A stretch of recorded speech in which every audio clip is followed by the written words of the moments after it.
So the function continues. I described 2a. Now 2b, ct. So first b is it acts as a barrier.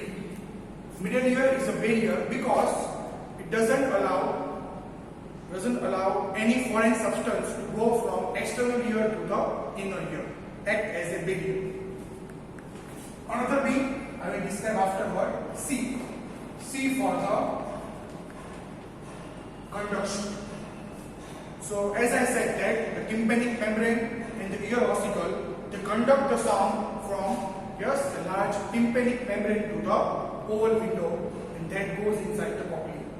Conduction of sound. Remember, as a result, in disease known as otosclerosis, there is deafness for low frequency sound. Reason is simple that in otosclerosis, this food process of stapes, it gets fixed to the oval window, and as a result, the conduction of sound is affected. And as the stapes can't move in and out, the mechanism of hearing is defective. So there is deafness in otosclerosis. Sclerosis in which the footprint of stapes becomes fixed to the oval window. And D. D is for dampening function. Dampening means what we say in Gujarati, to decrease the oscillation. So remember, middle ear has tympanic membrane. So whenever the sound wave stops, as sound waves are first coming in contact with tympanic membrane, the tympanic membrane vibration also stops. Okay? That is known as which function? Dampening function, which allows you to stop the activation of cochlea as soon as the sound stops. Dampening function. Now, the second B is balancing air pressure. Balancing air pressure across tympanic membrane. Across this tympanic membrane. Now, say, just imagine this is middle ear. It is just filled with air. So this is the tympanic membrane. Outside tympanic membrane, here there is environment which has its own pressure, outer pressure, PO. And here, inside tympanic membrane, there is middle ear adds in cavity where the pressure is PI. So pressure on both sides should be equal. Now this air communicates with pharynx, and this because of which two? Eustachian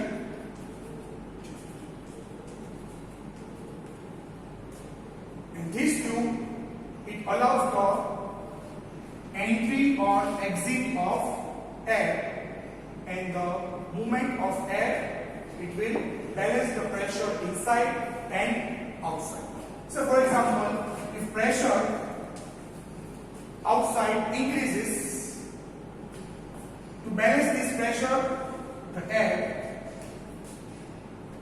enters middle ear and that too gets increased.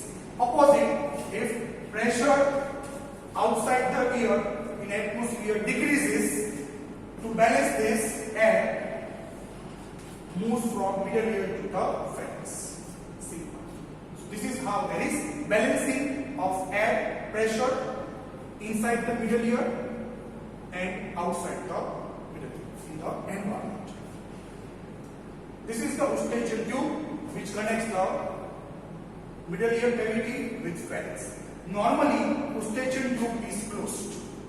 It is closed, but it opens in the process like swallowing and chewing.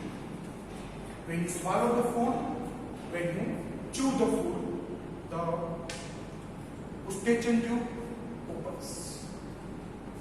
This is the balancing air pressure across the tympanic membrane. Now, a very famous comment from this topic is that chocolate chewing is advised. Chocolate chewing is advised at the time of aeroplane takeoff. So when this is asked in exam, people matlab write so many answers because there is hypoglycemia, we increase the taste. Simple thing, when aeroplane takes off, when there is ascent from the gravitational level, the pressure outside decreases. Pressure outside decreases. So if pressure is less, the tympanic membrane, you can't know, it will bulge on outside, and that will affect the tympanic membrane. But at the same time, yes, the chocolate cruised out. So when you swallow the chocolate, that swallowing movement, that movement of swallowing, it will open this tube. It will open this tube and pressure is more here, so the air comes out of middle ear to the pharynx,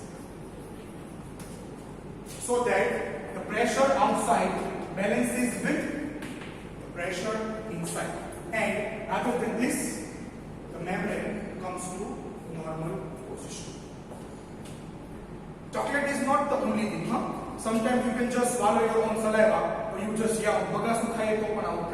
Or many a time they use the word that lemon drinks. Lemon drinks or soft drink. It is also served at the time of takeoff. So what is the answer? The answer is that at the time of aeroplane takeoff, outside pressure decreases, which can lead to outward bulge of tympanic membrane. But the chewing movement or swallowing, it opens the eustachian tube, the air moves out, and the pressure gets balanced. This is the last function, that is balancing of air pressure. So let me summarize the function at last very fast.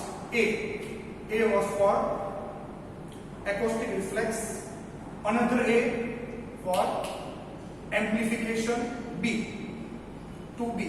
One was for barrier, other B was for balancing air pressure across the tympanic membrane. C was for conduction of sound from tympanic membrane to oval window. D, dampening of pressure wave. E, environmental noise masking. And F, filter on voice.